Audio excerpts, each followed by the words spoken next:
Now, ito po, naka-ano tayo ngayon, tayo ay nandito ngayon sa the Queen City of Davao. Ano mo tawag nila sa Davao? Queen City, Cebu eh. Basta, dito tayo sa Durian City of Davao, the Duterte City of Davao. At kasama natin ang pinakamalulupit na mga kasamahan ko na puro tulog ang ginawa. Hindi ako nakatulog sa kanila. Lalo ng hayop na yan. Wow! Hindi ako nakatulog. Grabe, pag humilik, may kasama pang utot. Wow! Talaga Wow. Ako pa talaga yung hindi makatulog, ha? Ganda ng damit ni Jay. Magkano yung damit mo, Jay? Fred Perry? Only 6,875 pesos. Pucha, sa bagay, kamukha mo si Francis Leo Marcos eh. Ganyan yung damit ni Francis Leo Marcos. Dahil wala tayo nito, kaya nag-ano tayo. Naiwan ko kasi yung violet ko. Nagbisinti. Si Coach Oli, talaga spooting siya. 3 days yung pagbibihis niya. Ang tagal. 3 days, pucha. 3 hours yung ligo. Tapos 2 hours yung bihis. 2 hours yung bihis. Tapos 2 hours yung suklay. Tapos magano pa yan, diba? Maglo-lotion pa. Oo. Maglalagay ng skincare. Tama. Tsaka yung sunblock. Sunblock sa ngipin. Wala kaming content kundi ito mga sarili namin ngayon. Kaya nyo na muna dahil kami magtatrabaho. Yeah. Kami ay And now! ikakampanya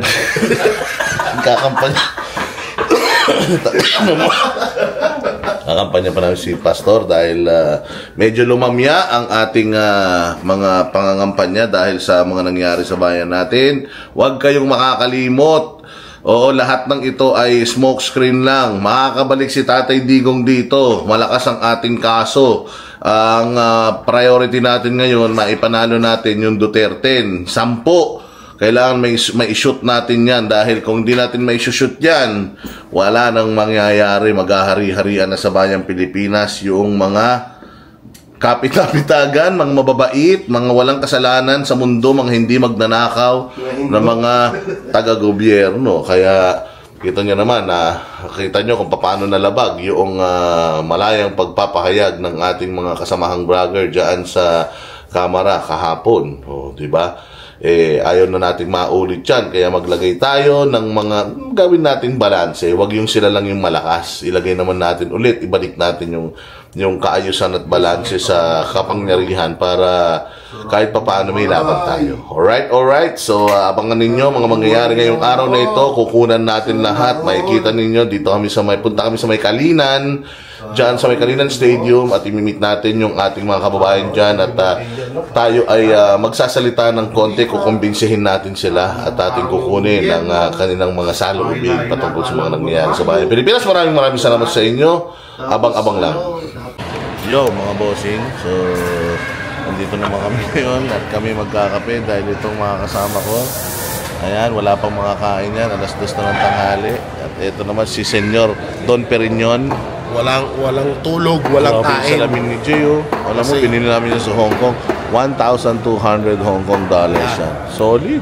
Wala. O damit, pack. Yan talaga buhay. Minsan kailangan mo magtipid. Umogi ka na, Jay. Siyempre, yan yung boss namin. Nandiyan na? Bilis naman. Cancel. Hindi pa ako order eh. Hindi ka pa order. Ayun na nga. So, nandiyan na yung sundo namin. Puntaan lang namin at padaan kami ng Starbucks. Pa-drive-thru na lang tayo.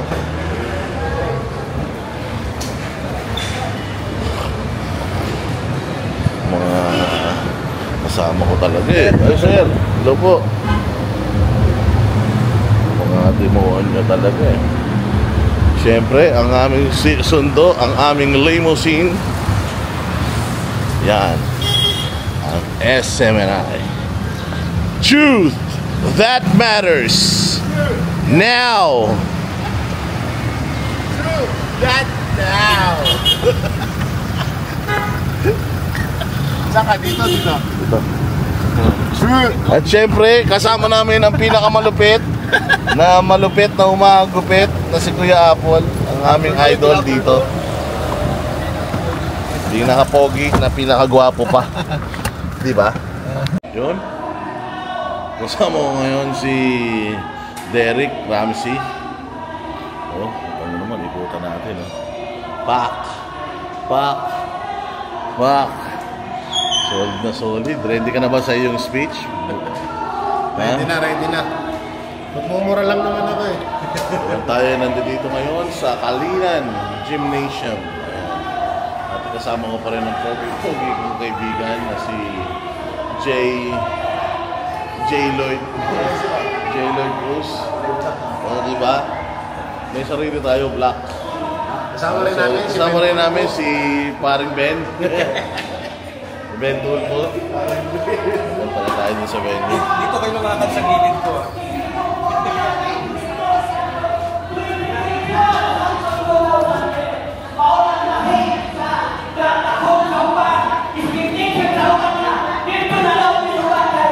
Pala eh.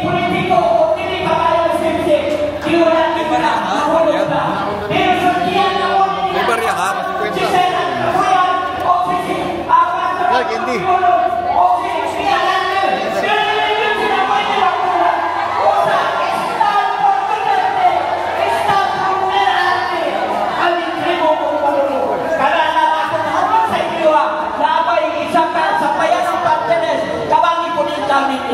para ang kahawas ang tribo sa iyang kalisod. Kaya kami unahin mis edukasyon, unahin mis development, kami ang Bisaya, nautangan sa luwa, mga akramat ko ng mga tribo, para wala na lugamit sa ako. Hindi na nakulat, naghalog ang istorya, daghan sa labas.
mga bundok na mga kababayan natin, yun po ang ginagawa ni Pastor mula noon hanggang ngayon. Na kami mismo mga Manateros, kaming magkakapatid ay nakita namin yun. Hindi lang sa video, hindi sa personal mismo. At talagang yun ang isa sa mga nakita ko na karapat-dapat na itong si Pastor ay talagang mahiluglok bilang senador. Dahil napakaganda na isang senador ay dumanas ng hirap at lumaki at nanggaling sa hirap. Kasi alam niyo yung mga ganon mga tao ay talagang mas naiintindihan nila yung ating inanahin, yung ating salobin. Mas masarap, mas maiintindihan nila tayo at mas mauunawaan nila tayo. At syempre, nandiyan din ang kasamahan ni Pastor na yung 10 sila dyan ang Duterte candidate. No? So, marami pang maaaring gawin si Pastor Apollo Sigibuloy para sa ating bayan. At syempre, natulong niya dyan ang 10 kandidato ng Duterte senatorial candidate na sana ay maitawid po natin dahil alam nyo, kung ngayon nagre-reklamo tayo dahil napakahayop ng gobyerno ngayon, napaka-walang iya ang ginagawa, lalong-lalo na sa mga Duterte. So baguhin natin yun. Eto na yung pagkakataon na yun. Naihalal natin ng 10 senatorial candidate ng... Marami palang magaganda.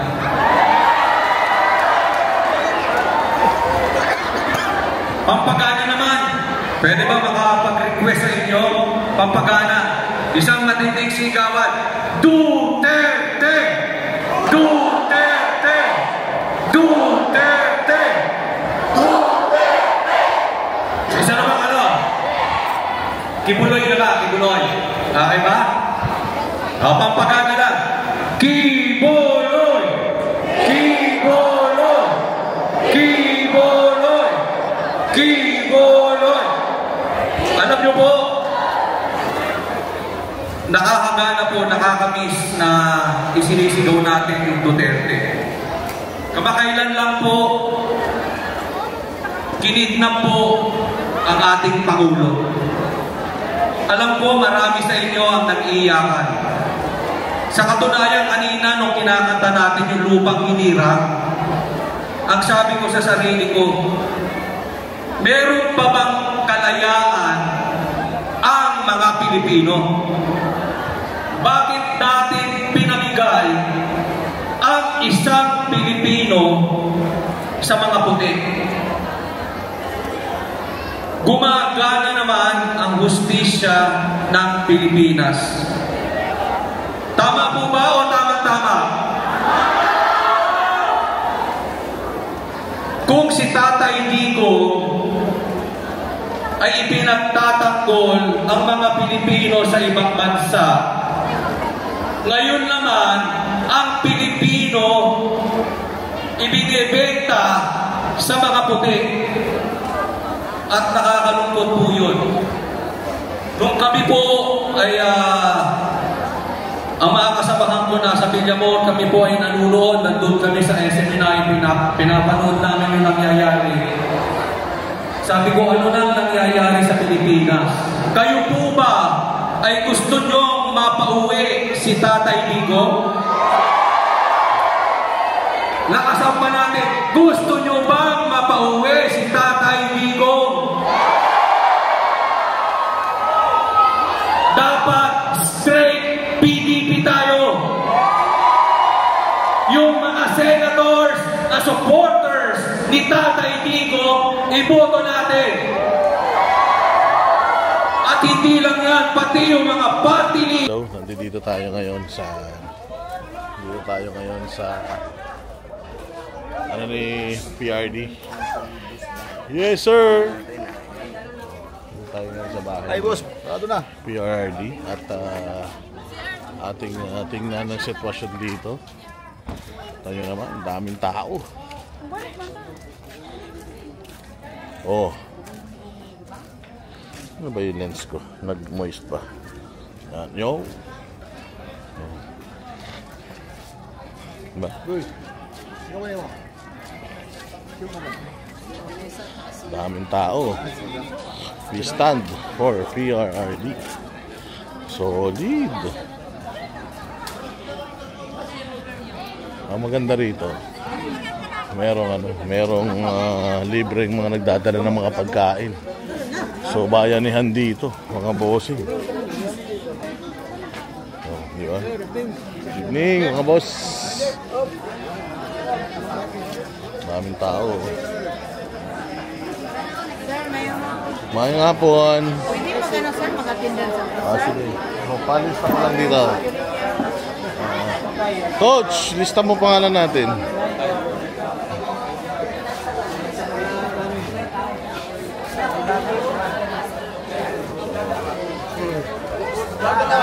Yes, sir.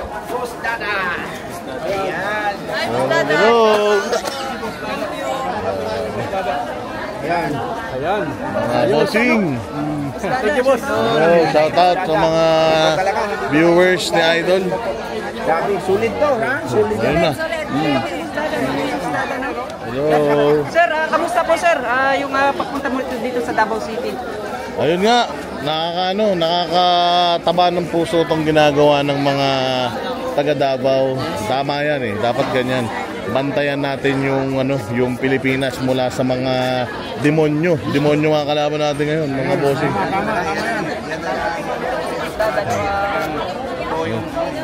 Ay, boss Dana. Yes sir, hello po. Say hi sa live ko dito. Oy, Camera. ganda naman ng Ray-Ban ni boss. Say hi sir, say hi. Boss Dana. Boss Dana, good evening po. Ay, good evening sir.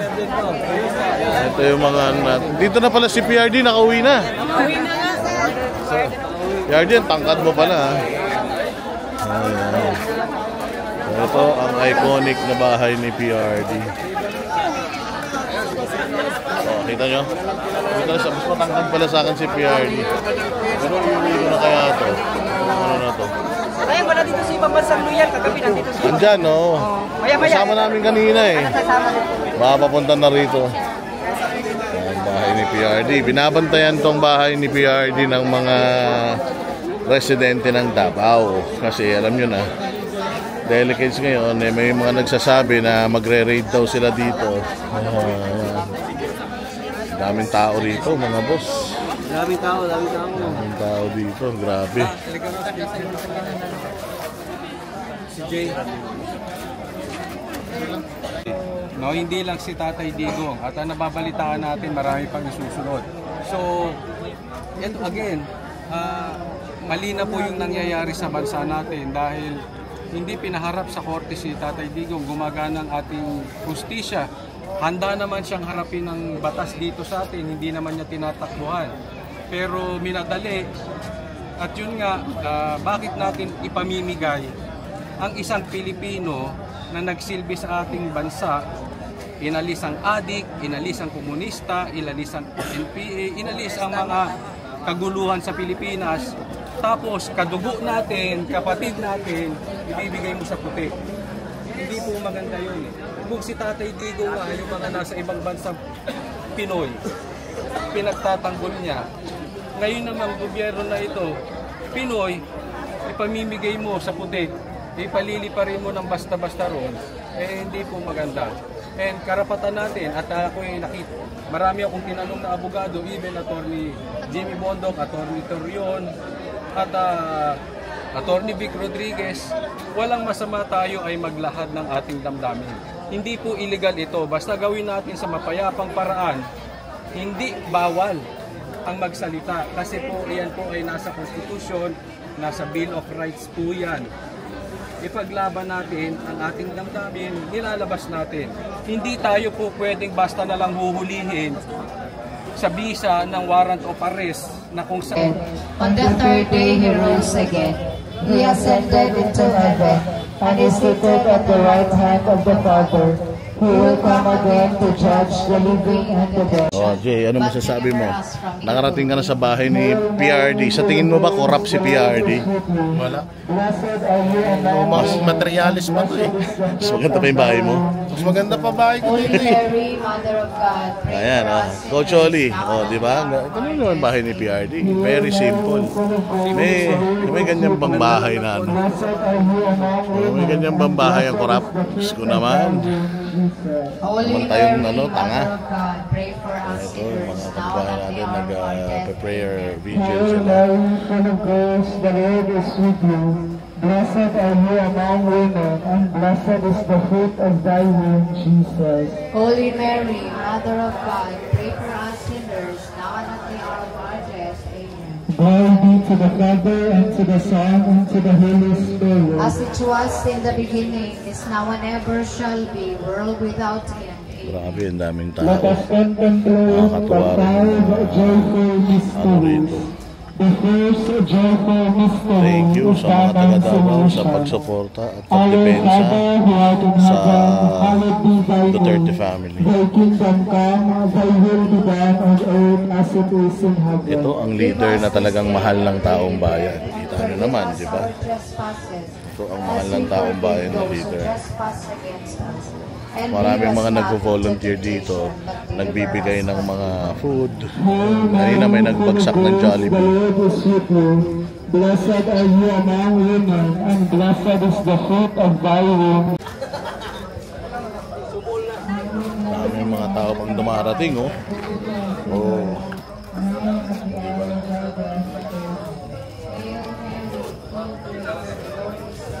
Diba? Dahil pa mga dumarating. Mga talagang solid Duterte. Yung iba daw bumapasok muna, tapos pag-uwian, dumidiretso dito. Nakakatawa kasi ang daming nagbabayanihan. May mga nababagsak ng pagkain ng mga volunteer. Dati may mga guard sa labas eh, pero ngayon wala na.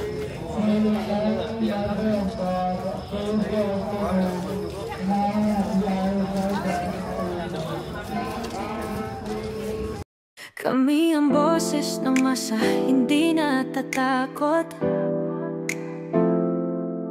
Katotohanan lang, di kami nalulunod. Walang bahid ng sismis, lahat ay totoo. Kahit sino ka pa, pag mali ka babanatan ka. Walang pinipili kulay, wala kaming kinikilingan. Basta para sa bayan, kami lalaban.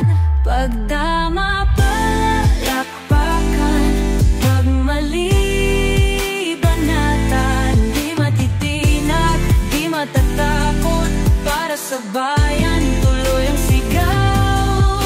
Sa harap ng kamera, walang halong takot. Mga baluktot, lahat kayo'y tutumba. Ang hustisya at totoo, yun lang ang mahalaga. Kahit sinong harang, di kami matitinag. Walang pinipiling kulay, wala kaming kinikilingan.